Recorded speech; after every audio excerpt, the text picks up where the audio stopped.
We gonna peep. Hey Rage, I just turned 20. Okay. Thanks for making my night gangy. Happy birthday, my boy. Make college better for me. I'm glad to hear that, my boy. Happy birthday. Oh shit!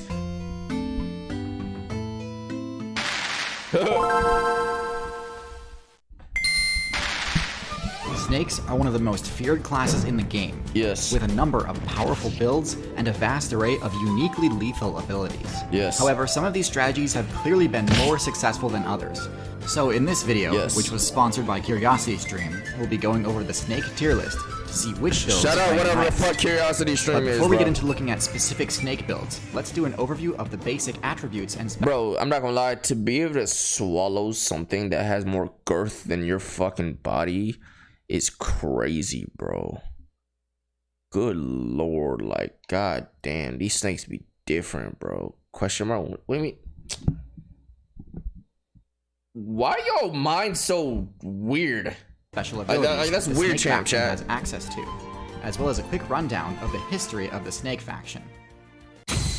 Snake faction. So snakes are one of the newer factions. That's a in the game. skink. That's a skink, right?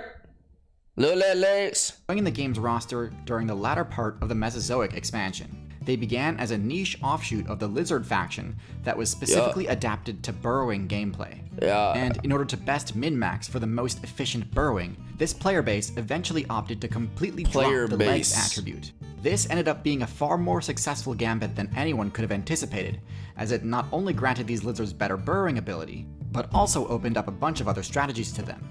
What the? While the snake build first hit the scene during a metagame dominated by dinosaurs, they talking about metagame?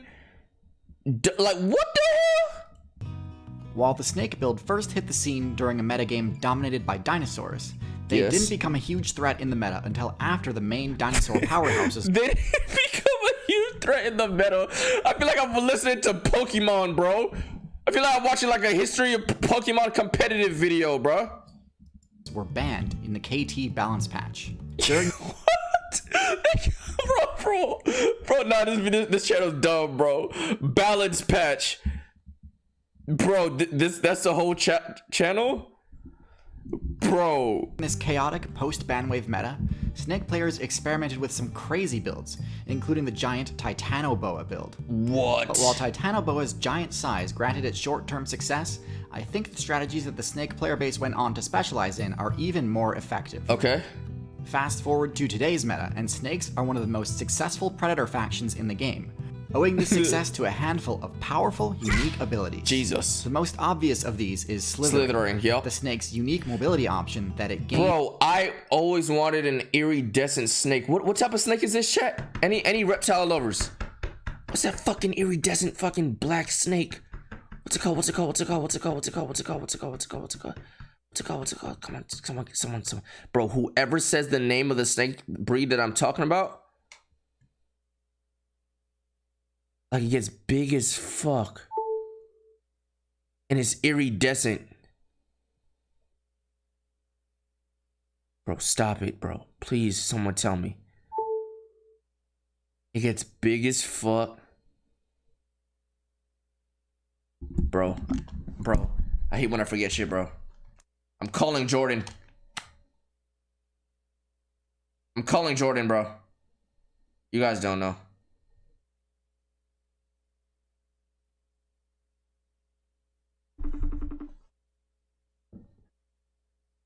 Jordan, answer the fucking phone. Anaconda. Yo, Jordan. What was your... What was your favorite snake? Bro, why you answer the phone like that, bro? Like what? What's your favorite snake called again? Like the iridescent one? Snake called? I don't even remember. Oh, I fell asleep in the car. I'm in the garage. You're in the garage. Yeah. Bro, you going through it, bro. What's the name of the snake, bro? Bro, I really don't remember. Jordan, we used to talk about it every day. Josh, I literally just woke up and I fell asleep at 12:01. It is 12:33. I do not remember what that snake is called. You're gonna have to give me a second.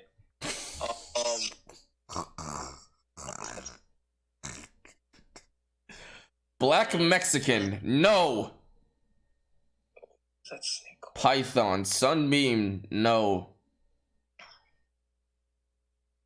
It wasn't no sunbeam, bro. No, it was a black iridescent snake. Yes, bro. I'm gonna be stuck on this, bro. The something python. Which python was it? It starts with the B, like it's someone's name. It's like that was the a white-lipped python. White-lipped. Wait, was it a white-lipped? Yes, it was a white-lipped. Oh, thank you, Jordan. How'd you remember? It just came to you? There's another name for it, so it's like called like a Orleans python or something. Yeah, like that. yeah, that one. That's the name I was thinking about. All right, appreciate you. I'm gonna come inside now. Yeah, come inside, Jordan. Yeah, all right, goodbye. So you picking up Jordan at 6 Jeremy at 6 a.m.? Thanks. Okay, bye. In exchange for losing its legs. At first glance, this might seem extremely limiting, as snakes cannot jump and move more slowly. Oh my god, there's no way they just did this. At first glance, this might seem extremely limiting, remember this video? as snakes cannot jump and move more slowly than they would if they could run. And while those are significant limitations, the ability to slither does open up a lot of other options. Dragonflies are hideous. Rather than jumping over barriers, snakes can oftentimes find a way to slither through them. This gives snakes access to a lot of areas of the map that are normally much more difficult to access, and means things like dens, nests, and other player-constructed bases are often less effective at keeping snake players out, which makes them one of the best classes at spawn killing. Slithering also... They call that bitch spawn killing! They just, they got it. They different. Things like dens, nests, and other player-constructed bases are often less effective at keeping snake players out, which makes them one of the best classes at spawn killing. Slithering also allows a comparatively large build to remain very close to the ground and benefit from the stealth bonus of even the shortest grass and foliage. Despite not having claws, snakes make for highly effective climbers, making it very difficult to ever truly get out of reach of a snake. Still, as a rushdown option, slithering tends to be too slow to reliably catch up to other players. So while snakes may not have the ability to chase you down, they've spec'd their movement kit to ensure that nowhere is ever truly safe from them, and if you let your guard down, they'll be poised to capitalize on that. Shit. A snake's basic strike is a little on the weak side for such a dangerous predator. Their bites can't deal that much damage on their own and are easily blocked by I fuck with turtles, bro. I've had so many turtles in my life. I fuck with turtles, bro. It's for this reason that snakes turtles got W armor. Can't deal that much damage on their own and are easily blocked by armor. It's for this reason that snakes tend to spec into various venom effects to infuse their bites with. Snake venom can have a variety of status effects. We'll get into more as we progress through the tier list. But in general, venom greatly increases the damage potential a snake can deal with its bite. Without this, many snakes would have no means of defense and would be completely helpless when caught out in the open. Instead, snakes are one of the most feared classes in the game. But which snakes should be feared the most? Okay, talk to me. Let's get into the tier list. Talk to me. F tier. So the lower tiers on this list contain members of the snake faction known as colubrids. This is the largest group of snakes and contains almost every snake build in the game, except for the ones you're actually afraid of. Okay. Starting at the very bottom of this group, we have the garter snake, one of the weakest snake builds in the game. Data miners are actually unsure whether or not this build is venomous, but if it is, it's some of the weakest venom in the game. And with no I've seen this in my yard a few times growing up, bro. But they were big and I was scared of it, bro. Their offensive abilities, the garter snake essentially only has favorable matchups against things far smaller than it, like frogs and mice. Because they're so vulnerable, garter snake players love to attack aquatic targets like tadpoles and small fish. But they have no actual abilities that synergize with this playstyle, nor is a particularly good swimmer, and therefore takes on considerable risk when they venture into the water. Dog shit, what are you good at? Caught in an endless loop of wasting a ton of evolution points, evolving extreme toxin resistance to the poison of a specific newt build. This isn't very efficient, but I guess the garter snake needs to preserve its few favorable matchups. Next in F tier we have the racer snake. This is a snake build that put an above average number of evolution points into mobility, making it one of the fastest snake builds in the game. That's not really saying a lot given that snakes tend to have pretty poor movement speed. But credit where credit is due, this does give them a much better chance of dashing into cover when under attack. Okay. Unfortunately, as with a lot of mobility-centric builds, this alone isn't enough to make them competitively viable. Yo, Cats is on. In fact, even with their above-average slithering speed, they're usually still too slow to chase down many of their preferred attack targets. They're also worse climbers than most snakes, making them one of the few snakes that can be countered by simply climbing So they're out of just reach. dog shit. In almost all cases, a snake's worst matchup is against birds. It's a fucking bird. You're not doing shit against this motherfucker. For the racer snake, you're took. Speed usually isn't much use against a surprise aerial attack. Their lack of practical applications for their signature abilities plants them firmly in F tier for me. They need a buff though. Vine snake. We have the vine snake. Now, there are many highly effective arboreal snake builds. What are these things good at? They're not good at anything. Isn't terrible. What are they good at? It's got great stealth and is an excellent the stealth. Oh yeah, you got to give it to the stealth. You got to give it to the stealth. Look at the color and look at the environment and say you got to give it to the stealth. You got to give it something. You got to be better than look at the stealth. But I mean, just look at this thing. With the lowest HP and defensive stats of any. Yeah, it has zero. It has 0 HP. It has 0 defense, 0 health, 0 special defense. You saw me when I was legit. Y'all saw how skinny I was. This is that right there. Snake. No defense. To absolutely any attack. Vine snakes entrust their survival to their above-average stealth stat, but if that fails and the vine snake is discovered, they resort to intimidation. And ain't nobody scared of that, bro. Consists of sticking out their brightly colored tongue as a warning. Much like with the blue-tongued skink, I don't consider blue-tongued skinks are fine. I used to want a blue tongue to be a particularly effective defensive display. Especially when this warning is backed by some of the weakest. What the fuck is that? Venom and Snake faction. Fucking pussy. Definitely not F tier due to its decent camouflage, but with nothing else going for it, it's stuck in D tier. Okay. Next in D tier, we have the Tiger Keelback. Whoa. This snake build breaks the mold when it comes to toxic strategies in snakes, as rather than dumping all of its evolution points into venom, that should look kind of crazy. Also allocates some of its resources into becoming poisonous, meaning that they can inflict the toxic status effect both when dealing damage and when taking damage. Okay. This extra defensive ability definitely raises the Keelback's ranking compared to most colobrid snakes. However, overall, it's still not that great. Why not? Both their venom and their poison aren't all that potent, and it's possible that going all in on one of these strategies might have been the better play in the long run. Still, the Keelback strategy does mitigate one of the colobrid faction's main weaknesses, though, which is that they have a hard time using their venom defensively. Many colobrids, including the vine snake and Keelback, are venomous. This is useful because, I mean, how else would a snake barely thicker than a piece of spaghetti deal any damage, right? Yep. The problem is, colobrids lack the efficient venom delivery abilities found in the more dangerous snakes. Write this down, chat. Write this down. L potency, at the back of their mouths, L potency. And these fangs don't actually inject venom. The venom is just kind of part of their saliva, so to deal any damage with it, they need to really chew on their target for a good chunk of time. Yeah, that's not As you might expect, this efficient. makes individual strikes from most venomous colobrids quite harmless, as they don't contain much venom per hit, and they also can't really use their fangs unless they get a really solid bite in. So the Keelback's poison does sort of cover for this weakness, which is great, and for that it gets to the top of D tier. However, a defensive poison is by no means the only way to mitigate the drawbacks of having rear fangs, as we'll see as we move out of the low tier and into mid tier. Okay, talk to me. At the bottom of C tier, we have the Boomslang, the most venomous snake build. What is this background music from? What is this background music from? At the bottom of C tier, we have the Boomslang, the most venomous Black snake build Ops from 2? the colobrid faction. Shit, that shit hit me like a truck, kind of just does bro. everything the vine snake does, but better. It's an excellent climber and has great camouflage, but also packs a devastating bite with extremely overpowered venom for its tier in terms of potency. And while it does have rear fangs, they're significantly larger than most colobrids. Okay. But its best adaptation is that the Boomslang can open its mouth far wider than most snakes. FNAF. Bro, this isn't FNAF. Allowing it to deliver a venom-infused bite in spite of the unfavorable location of its fangs. This allows the Boomslang to go toe-to-toe with high-tier builds like the Chameleon. Eating the Chameleons. As well as let it use its potent venom. A Chameleon is a high-tier build?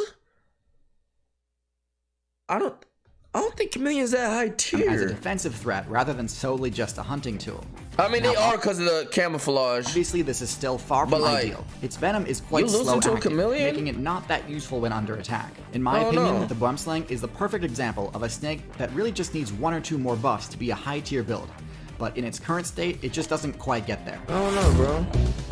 At the top of C tier, we have our last member of the colobrid faction, the King Snake. The king snake is a large snake though, with no venom-based abilities. Instead, this is the first constrictor build on our list. Constriction is a type of grappling attack that, when properly executed, results in a guaranteed KO, even on extremely low. Bro, I used to hate feeding these motherfuckers like little mice, because you had to buy the mice live at like PetSmart or some shit, little baby mice, and then they fucking choke that shit out. That shit be sad. You hear it. Bro, my dad had me at like 4 years old doing that shit, bro. That nigga, bro, there's a situation that nobody believes me, and I'm gonna take this to the grave. I don't care, you could call cap. Even Jordan, when I told him when we were kids, didn't believe me. I had bought mice for I had stopped buying live ones because I hated seeing the live ones, like hearing them squealing shit. I just hated that shit. And I bought the frozen ones. They're whole but frozen. And one time, out of like the 100 ones that I used to feed them all the time, right? But one of them, one day, I forgot what year it was, I was defrosting it. I had it in the hot water in this little baggie. And I swear to God, it like came back to life. It was moving. I swear after it frosted out, it was moving.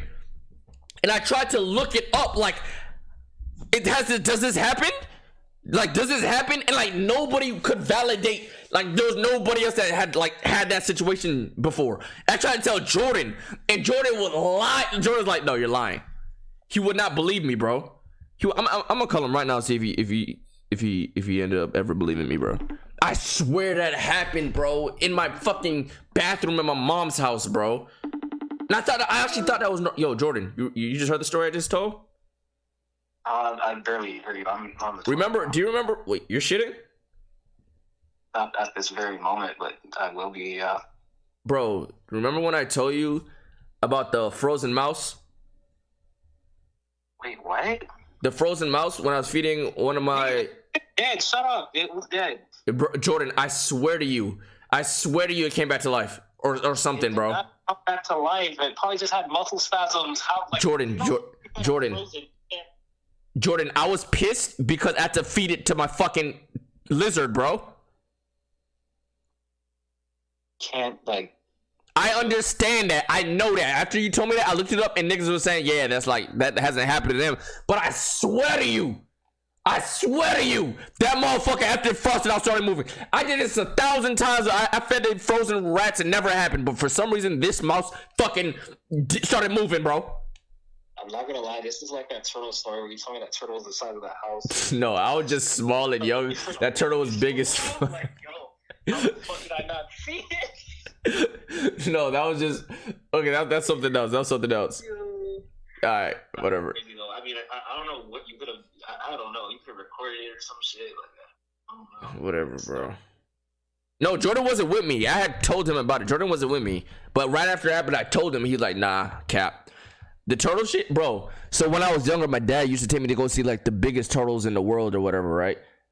But I was like 5 years old, and to me, seeing them, it was big as fuck. So when me 5 years old going to Jordan, who was like 5 years old too, I was like, bro, Jordan, my daddy showed me the fucking, they're like the turtles were like the size of the house, bro. The turtles are so fucking, they're like the size of houses and cars, bro. I was just smaller, bro. I didn't like. Bro, it wasn't the size of a fucking house, bro. Large targets. Its main drawback is that this attack strategy is highly vulnerable to disruption. A constrictor player has to be able to survive all counterattacks from its target while attempting to restrain it. So with that said, you'd think it'd be very difficult to use this technique against a venomous snake, right? Snakes are so flexible that it's very difficult to grapple them without giving them an easy opportunity to bite back. That's where the king snake's second ability, venom resistance, comes in. The ability to ignore all damage from a snake's venom makes the king snake's matchup against other snakes horribly one-sided. Just for good measure, king snakes even though these motherfuckers don't got no venom, they still on time and they constrict and they got immunity. The venom resistance comes in. They got immunity so they can fade other snakes. Oh yeah, they coolin'. They don't need venom because one, they're immune and they be constricting. They got special defense, they got good special defense. They got good special defense. The ability to ignore all damage from a snake's venom makes the king snake's matchup against other snakes Why are you horribly divided one-sided. to those Just for good citizens? measure, king snakes have high enough accuracy on their attacks Damn. that they tend to go for the head, which negates a snake's counterattack potential even further. Damn. This is about where the king snake's supremacy ends though, as the rest of its matchups are pretty standard for a snake, and with no venom of its own, it doesn't pose much of a threat to players it can't reliably immobilize. Yo, in that its bird coils. fucking that nigga up, Luckily, bro. there's a pretty simple change a constrictor build can make in order to increase the effectiveness of its constriction. Size. Yup, size. B tier. Go Boas up. Let's and go. pythons are the Yup. poster children for this type of strategy, Yup. being the only snake builds that can be properly classified as tanks. Damn. While technically these are two different factions, they are functionally extremely similar and both contain specific examples of highly Look at that effective eerie tanky distance, snakes. bro. Although boas and pythons have no venom, their large teeth and Jeez. incredibly high physical Holy stats fuck, that make fucker's them more than big. a match for just about any player that challenges them directly. With their thick scales and huge size, it's very difficult to defeat one of these in a 1v1 quickly. Their Yeah. ability to tank a lot of hits during a fight means that even extremely powerful builds like the tiger are in for Holy quite an uphill shit. battle if they choose to stand and fight. Yeah, me personally, I wouldn't go 1v1 one of them. I would have pulled up with like one of the homeboys, son shit. 2v1 that motherfucker. He could solo squad if you think he a badass. I don't give a fuck. I'm hungry, nigga. All You static talking about- builds with high defense And and I'm DPS, sharing. like the crocodilian factions, Everybody eat. are easily overcome with brute strength. Once What? a boa or python uses their piercing fangs The and powerful coils to trap them in an fuck? infinite grab combo. Drawbacks to the constriction Infinite strategy are grab vulnerability combo. to third-party attacks and the immense cost of failed kills. Yoink. While many constrictors have the size required to challenge other large builds, going after too powerful a target can expend a disproportionate amount of HP compared to other snakes. Yep. As large builds are often more conspicuous, the most successful constrictor players will make good use of the camouflage ability. Anaconda. Out of the Yo, boa these faction, bitches the get most powerful build is big. without a doubt the anaconda. These bitches get These are among the big. heaviest of any snake and by far the Big. tankiest, with an HP stat that renders most physical attacks almost negligible. Jesus. While anacondas are Look at that HP. Look at that HP. an HP stat that renders most physical Look at that HP, bro. attacks almost negligible. While anacondas are significantly less viable on land due to their greatly reduced speed on terrestrial maps, their mobility, stealth, and camouflage bonuses in the aquatic meta make them nearly unbeatable in that biome. Anacondas are capable of Okay. serious speed when their buoyancy abilities can counteract the limitations of their enormous size, making nearly any unsuspecting player who enters the water an easy target. Yep.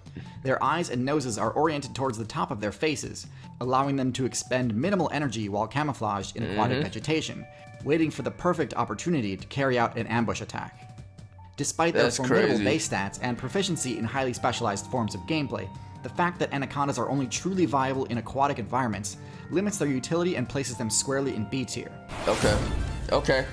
The most competitive build Burmese. in the Python faction is the Burmese Burmese python, Python, them while motherfuckers many go snake gay. builds are competitively viable only on certain maps that suit their specialized abilities. Look how this motherfucker Burmese slither. pythons fit into more of a jack-of-all-trades playstyle and have sufficient mobility in aquatic, terrestrial, and arboreal biomes, in spite of their large size.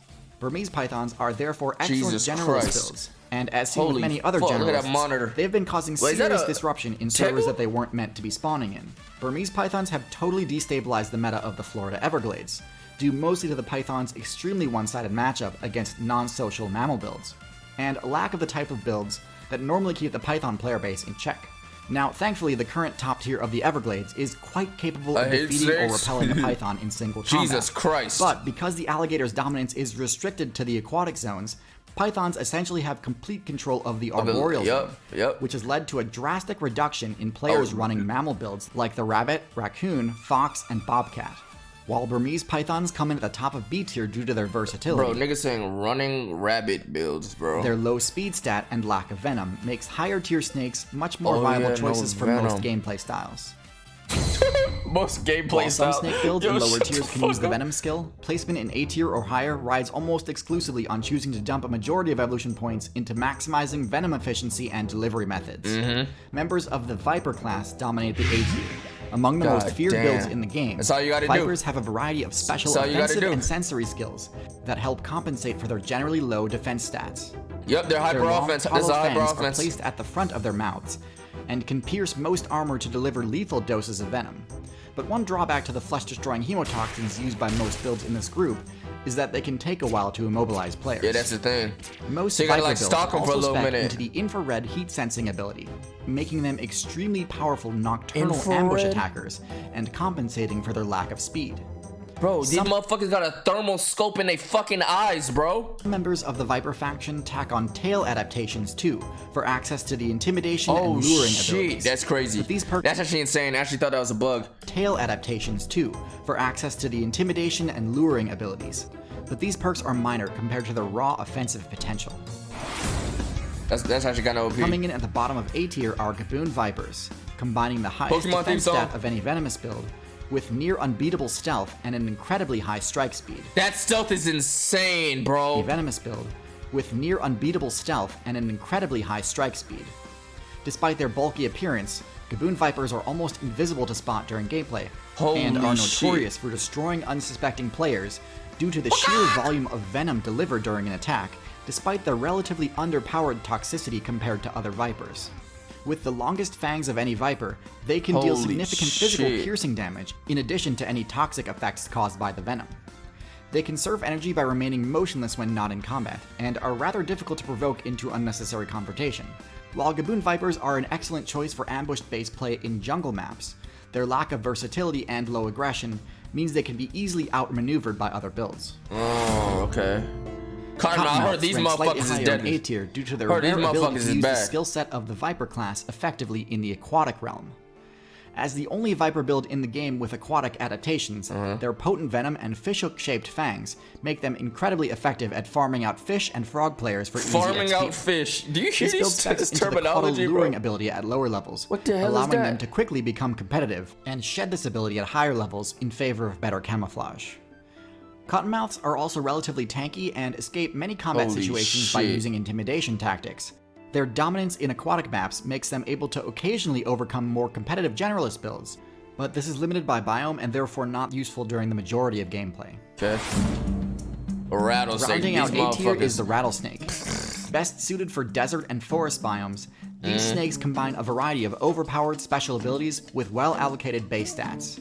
Rattlesnakes are highly capable builds for ambush-based stealth play due to their ability to create thermal maps of other players in low-visibility situations, which makes them one of the most effective counters for mammal players with the night vision ability. Instead of risking health by grappling with other players, rattlesnakes deliver a lethal amount of venom in one quick strike, and then use their prey tracking ability to find them after they succumb to toxic status. That's a dead bunny flop.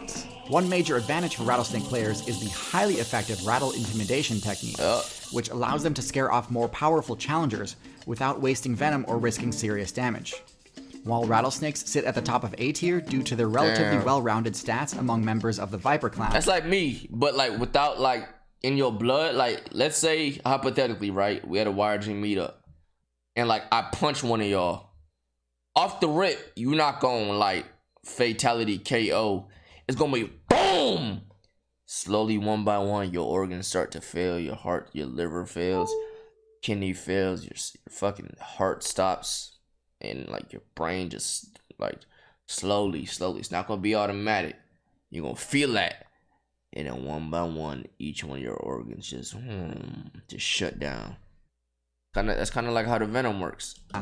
All Viper builds are still classified as glass cannons and tend to lose out against opponents with quicker acting venom, superior speed, or high enough HP to tank their attacks.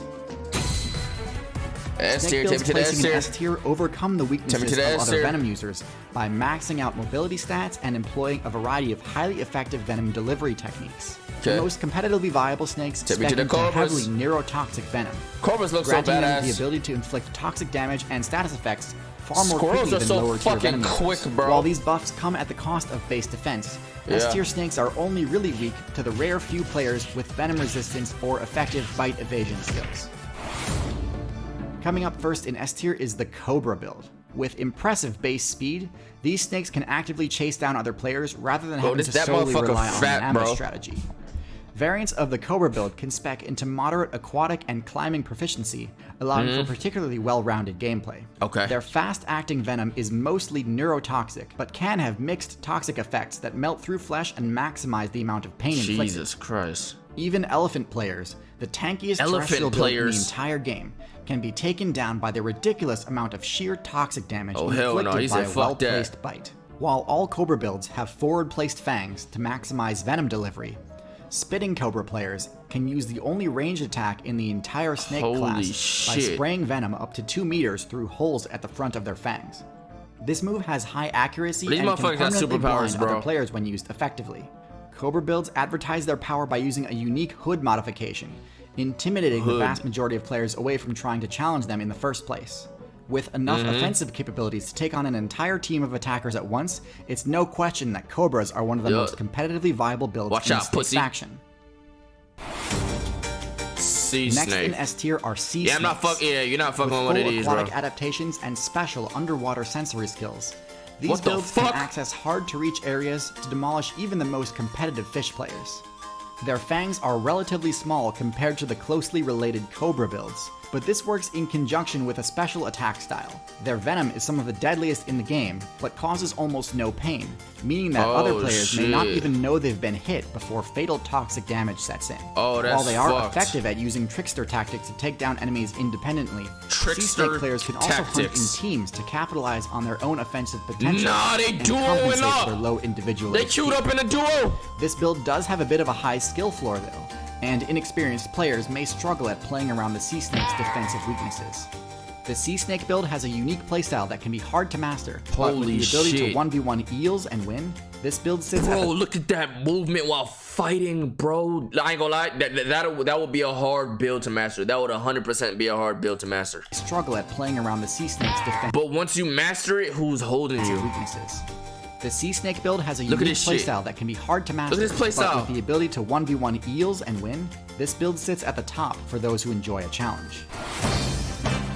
The final build on this tier list is the Black Mamba, with incredibly overpowered base stats for their class, including holy shit. This nigga is a fucking demon. Look at the fucking attack stat. Look at the fucking attack stat. No swords dance needed, chat. Ridiculous damage and speed. The Black Mamba is by far the most competitive snake, both in terrestrial and arboreal combat situations. Their speed isn't just with respect to movement. The lethal venom of the Black Mamba takes effect extremely quickly, and can decimate enemies of any size due to the high dose delivered in each bite. Black Mamba venom imposes a variety of neurological status effects, including respiratory failure and vision loss, making them one of the most feared opponents in direct combat. Mamba builds have an extremely aggressive and fast-paced playstyle that leaves little room for counterplay, especially considering that their HP and defense stats are among the highest of any venom this is a waste of time. Just dip out, shorty. While they don't have any unique moves to speak of, Black Mambas dominate by using strategies common among snake players, and do so to an exceptionally effective degree. Topping the charts with the highest DPS potential of any snake, and respectable defensive skills to boot, the Black Mamba is the undisputed ruler of snake builds. Snakes are by no means meta-defining, but it's still worth knowing how they stack up against each other and what their main strengths and weaknesses are. There's a lot more to snakes than just their general combat abilities though. How do snakes deal with cold damage? How can snakes climb trees so easily without claws or How do they do If you're really interested in knowing all the ins and outs of the snake build, I highly recommend checking out this video's sponsor, CuriosityStream. They have this excellent documentary called The Secret Lives of Snakes, which answers a lot of questions I didn't even know I had about snakes. How long it goes they be into way sleep more for depth when they than go I into have that time shit? for here on YouTube. And hey, speaking of videos that don't fit neatly into my YouTube channel, did you know that I have a Nebula series called Let's Play Outside? This is a W. Plus, let me have that.